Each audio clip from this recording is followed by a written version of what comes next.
కౌశిక్ నాకు పెద్ద డౌట్ వచ్చేసింది. ఏంటో, మనం కార్ లోన్ తీసుకుని కార్ లోన్ ఈఎంఐస్ కట్టడం మానేసామనుకో బ్యాంక్ వచ్చి కారుని తీసేసుకుంటుంది. అదే విధంగా హోమ్ లోన్ తీసుకుని హోమ్ లోన్ ఈఎంఐస్ కట్టడం మానేసామనుకో బ్యాంకు ఇంటిని స్వాధీనం చేసుకుని ఆప్షన్ లో పెడుతుంది. అదే మనం కనుక ఇన్సూరెన్స్ తీసుకుని ప్రీమియం కట్టడం మానేస్తే ఏమవుతుంది? Good question. నేను ఈ వీడియోలో టర్మ్ ఇన్సూరెన్స్, హెల్త్ ఇన్సూరెన్స్ గురించి మాట్లాడతా.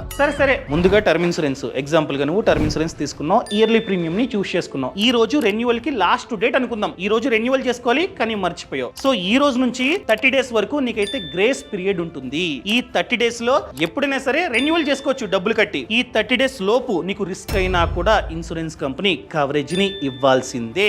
బై ఎనీ ఛాన్స్ ఈ 30 డేస్ కూడా మర్చిపోయావు, 30 డేస్ దాటిందనుకో ఇన్యాక్టివేట్ అయిపోతుంది. ఇన్యాక్టివేట్ అయినా కూడా ఫ్యూచర్ లో నువ్వు కావాలంటే రెన్యువల్ చేసుకోవచ్చు. 6 మంత్స్ వరకు టైం ఉంటుంది. కాకపోతే దానికి పెనాల్టీ కట్టి నువ్వైతే రెన్యువల్ చేసుకోవాలి. సో ఈ గ్రేస్ పీరియడ్ తర్వాత నీకు రిస్క్ అయిందనుకో ₹1 కూడా క్లెయిమ్ రాదు. సో 6 మంత్స్ వరకు టైం ఉంటుంది. కాకపోతే పెనాల్టీ కట్టి రెన్యువల్ చేసుకోవచ్చు. బై ఎనీ ఛాన్స్ 6 మంత్స్ వరకు కూడా మర్చిపోయావు అనుకో, ఆ తర్వాత రెన్యువల్ చేసుకోవాలంటే మళ్ళీ మెడికల్ టెస్ట్లు చేయించుకోవాలి, మళ్ళీ ఫినాన్షియల్ ప్రూఫ్ లని సబ్మిట్ చేయాలి. బై ఎనీ ఛాన్స్ ఆ మెడికల్ టెస్ట్ లో ఏమైనా కొత్త జబ్బు ఫైండ్ అవుట్ అయిందో ప్రీమియం అమాంతంగా పెరుగుతుంది. పెరిగిన ప్రీమియమే ఆ టర్మ్ అంతా నువ్వైతే కడుతూ ఉండాలి. అర్థమైందా? అందుకనే ఆన్ టైమ్ లో రెన్యువల్ చేసుకోవడం చాలా ముఖ్యం. అదే విధంగా హెల్త్ ఇన్సూరెన్స్ గురించి మాట్లాడుకుందాం. 1 ఇయర్ ప్రీమియం అనుకుందాం.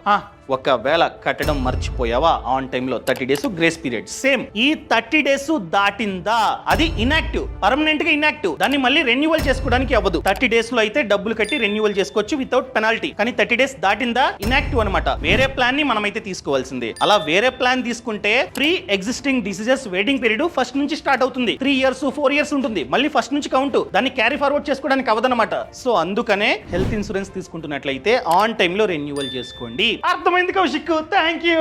ఈ సమాచారాన్ని ఎవరైతే health insurance, term insurance already తీసుకున్నారో వాళ్ళకి షేర్ చేయడం అస్సలు మర్చిపోవద్దు.